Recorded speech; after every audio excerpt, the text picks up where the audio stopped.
na tunataka kuaddress our sister Mother Wangari Karua.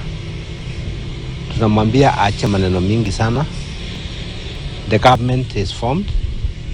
Tuliona akisema hatabui Ruto ni president wa Kenya, alisema ni president wa kotini, na kama haja amini ni president, aachane na yeye, aende asukumane na kesi zake huko, ameenda East Africa. Tumesikia ati amepeleka case East African Court, and I want to remind the people of Kirinyaga, this is not the first time Mother is doing this. When we were defeated with her in her company, when I was in her company by Waiguru, she went to all the courts up to East African Court. She got justice, but she did not become the governor. I would want to call upon Mheshimiwa Mother Karua with a lot of respect and humility. We recognize her as our elder. We want her to come back to the villages, remain to be our council, remain to be our councillor, so that she will be there to shape us. Otherwise, I want to request her to leave her own politics, to forget about the court process that she has initiated. She has the history, she has been to those courts, no much benefit that has been realized. She need to accept that she was defeated. They were defeated together with Raila Odinga. Let them watch the government, offer oversight, and make sure that the government is kept to its toes to deliver on its mandate. That was the voice of the legislator for Kirinyaga Central, Honorable Gashoki Gitari. And this is a very, very telling development in Kenyan politics. To start with, it tells you immediately, Mount Kenya iko shida. Yeah, for the UDA government. Why? Because if there's no problem, politicians are busy people. You need to take the time to decide, we're going to say this is how we're going to say it, etc., etc. Yeah. So if you're taking the time to do something, there's a problem you're trying to solve, or there's a problem you're trying to counter politically. That's really how it is. And any analyst of Kenyan politics worth their salt should immediately see that hapa iko kitu. And that is what my show is about today. Very interesting show. Because the truth is, there is a storm brewing in Mount Kenya. A rebellion, if you like. Yeah. And it is because of several factors which some of us may not be aware of. Yeah. So stay with me and find out what these factors are exactly. Now I have a very interesting, sensitive documentary video that should be of great interest. You see, the character and the man of President William Samoei Ruto is a mystery to many. Yeah, people don't understand. Well, they're beginning to understand now. But even as we went into the elections, many young Kenyans seem to have no idea where the president is coming from and what he's all about. And this sensitive video, which is titled Ruto Dark Secrets, reveals a lot. And it is available for only $6.99. Only $6.99. Or Kenya shillings 699. And what is more, when you purchase this particular video, collection of videos, you will immediately qualify for 2 months free subscription to my weekly intelligence briefings. That is my latest offer. And what an offer it is. I believe it is the right offer for the times we face today. Very difficult financial times. And yet I know my beloved subscribers want information, especially sensitive information. Therefore, I highly recommend it. You can see details on your screens right now. The same details are repeated in the description area below. So I highly recommend it. But for now, let's get on with our show. A very warm welcome. This will be a super fascinating show. I assure you. If it is not, please tell me something in the comments area below after you've watched it right up to the end. Now, of course, if you're already enjoying my video, please give me a like. I'll really appreciate that. If you're not yet a subscriber, there is a chance you can miss the unique content we have on this channel. A long tradition of unique content. Correction. Because the Kumekucha brand is going to be 2 decades old, 20 years old, in less than 36 months. And this is where you get the kind of deep, well-researched analysis you get on this channel. Therefore, you have no reason not to subscribe immediately. Because it's easy to miss something. There's so much happening in our politics right now. But for now, let's get on with it. Twende kazi.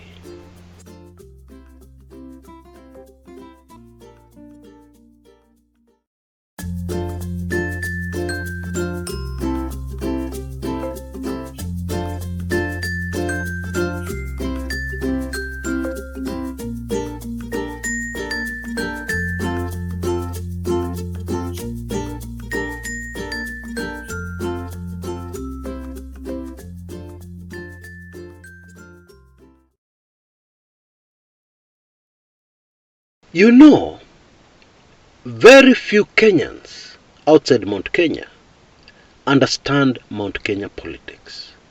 Because Mount Kenya politics is unique in our beloved country. It is different from the politics of any other region in the entire country. That is extremely important to grasp. And of course, those who hail from the area will quickly agree with me. Now, even without the information I have of what is really happening in the backroom of politics in our dear country, it is very easy to predict, even without that information, the problems the government is bound to get into very soon with the Mount Kenya region. For starters, it is impossible to divide the House of Mumbi. You can't do it. It is impossible. They will always be united in the way they think. They think like one person. That's important to grasp. That is the truth of the matter. And there are historical reasons for this. Because more than any other community in our country, and I've covered this in previous videos on this channel, more than any other community in our country, the Agikuyu have had to stick together to survive. They've been faced with many challenges. And this has been the case throughout their history, from as far back as you want to go. Now, when the colonialists came, they immediately identified the Agikuyu as a threat to their ambitions in Kenya, colonial Kenya.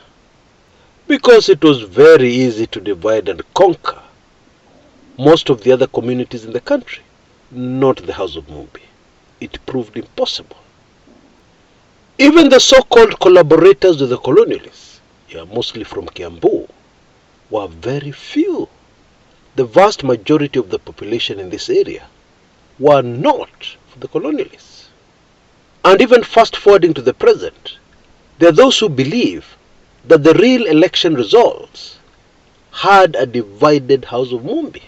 There are those who voted pro-Uhuru Kenyatta, pro-Raila Odinga, and there are those who voted for the current president, William Samoei Ruto.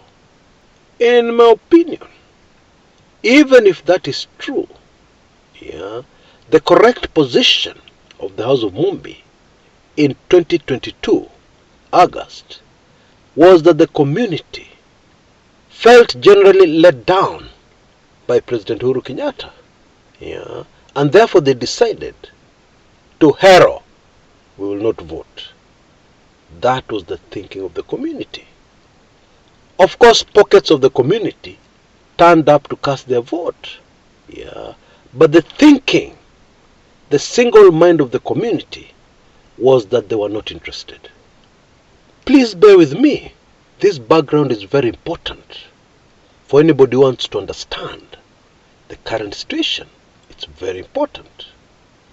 And for anybody who doubts me when I say that the Gikuyu think as one mind, let me quickly give you two, not one, two pieces of evidence to support this thesis.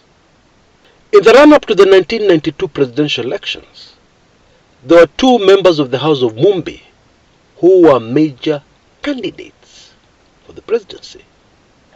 There was Kenneth Matiba and there was Mwai Kibaki. Political analysts in Nairobi, seated in their comfortable offices in Nairobi, assumed that the vote would go to the older, more experienced politician, Mwai Kibaki.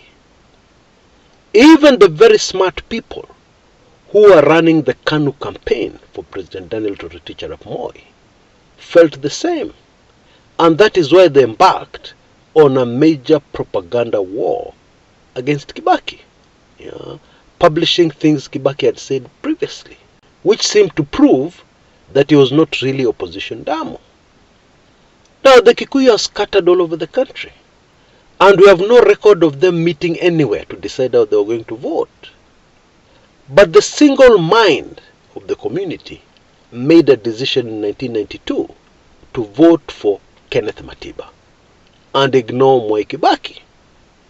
If you're on the ground at the time, most voters from the community viewed Mwai Kibaki as a coward. It took too long to cross over to the opposition. He was a fence sitter. He never made decisions. Unlike Kenneth Stanley Njindo Matiba, who was very firm, quick in his decisions, emphatic, not a fence sitter, the very opposite of Kibaki. And so the vote of the community went to Kenneth Matiba. The community acted like one person, one mind. And then in 1998, everybody was sure Mwai Kibaki is finished. The community will never vote for Mwai Kibaki. And so they ignored him. Again, we don't have any record of any meeting of the community. But the community decided as one. And they all voted very emphatically for the man they called a coward and a man who could not make decisions, Mwai Kibaki. And they generally ignored the other House of Mumbi candidate in that election, Uhuru Kenyatta, who was from Kiambu, which has a huge population, very political county. Indeed, this county has always had a grudge against Kikuyus from Nyeri, where Kibaki hailed from. And so, nobody saw that one coming. They didn't believe that even Kiambu people, in large numbers, would vote for Mwai Kibaki. But again, the community spoke as one. The community thought as one mind and made a decision as one mind. That's how it works with this community. And so once again in 2022, despite the very busy activity within the House of Mumbi, despite the high wire drama and politics within Mount Kenya, at the end, the community decided, we're not interested. And the voter turnout in this region was the lowest, in my opinion, in history that this community has ever recorded. Since independence, the lowest. Now, something else worth noting is the fact that since independence, the Kikuyu community has never been second in command. Never ever. As a community, second in command, never. It has never happened. Now I can hear somebody shooting back. George Saitoti, vice president of Moi, was a Kikuyu. Josephat Karanja, vice president to Moi, although briefly, was also a Kikuyu. What are you talking about, Chris? Well, there's a difference here. Both those two individuals were nominated to the position. Nobody voted for them. And as you know, in Kenya, if you give somebody from our community a senior position, we tend to gravitate towards that person. There's no thinking involved there. There's no decision to be made there. But when you have somebody from the community who was voted for or not voted for by the community, it changes everything. And it gets even worse when the government in power is heavily relying on that particular community to prop up its government. Because the impression Kenyans have is that the stronghold of this government are the Kalenjin community and the Agikuyu and Mount Kenya region in general. That is the perception out there. And in my opinion, that is where the problems start. Who voted for him? Why is he not representing us the way he's supposed to represent us? Why doesn't he have enough say in this government on our behalf? Maybe it is better if he was not there, for starters. Then we wouldn't even need to worry about this issue. Then we'd just assume we are not represented, we are not there. That is the thinking on the ground. And then when you add into all that the current problems facing members of the House of Mumbi, although this problem is in most parts of Kenya, but it is hitting the House of Mumbi for the first time in decades. It is this issue of hunger, food shortage. Now recently we had in the media photographs that would have made my late political lecturer get so shocked he would just be silent. Yani, people in Central Province lining up for donated food. Hey, ulisikia wapi hiyo? But it happened. And that, my friends, is more than a red flag. It is even more than a million flashing red lights. Yes. Now, believe it or not, those unfamiliar with this community, they are very proud people. And having one of your own up there, whom people are making fun of, whom people are suspecting is not as well educated as some of his other colleagues, that one again doesn't sit well with the community. Now, I recently witnessed a conversation in the Mount Kenya region that made me sit up and pay attention. Somebody asked, what happened to this government of yours you're voting for, which you told me, you assured me, was the only government that could bring change to Kenya? What happened? Now, the person to whom this question was being posed did not respond. They just kept quiet and walked away. And I wondered to myself, how many similar conversations are going on all over the Mount Kenya region? How many? Because I sense there are many. But now, let us move to what is really happening in the backroom of politics. Members of the House of Mumbi within the UDA government are putting a lot of pressure on the government. And what they're saying to the government, which they belong to, is that we need something tangible, to keep our people supporting us, to get even our people, those who did not vote for us, supporting us. And if you do not give us this tangible thing quickly, or these tangible things quickly, we cannot guarantee that support. That is what those leaders are saying, behind the scenes, in the back rooms. In the back rooms of Kenyan politics. And as you can imagine, the government is not taking this pressure very well, because already they have much more that they can possibly chew on their plates. They're trying to juggle so many issues. They're trying to solve so many problems. Yeah. There is pressure from so many quarters, even as these demands come in from the Mount Kenya region. And because appearances are very important to this government, yeah, a lot of emphasis has been put into the Mount Kenya region. And that is why you'll see headlines like this one I saw recently. Political leaders from Kirinyaga, yeah, tell off Martha Karua.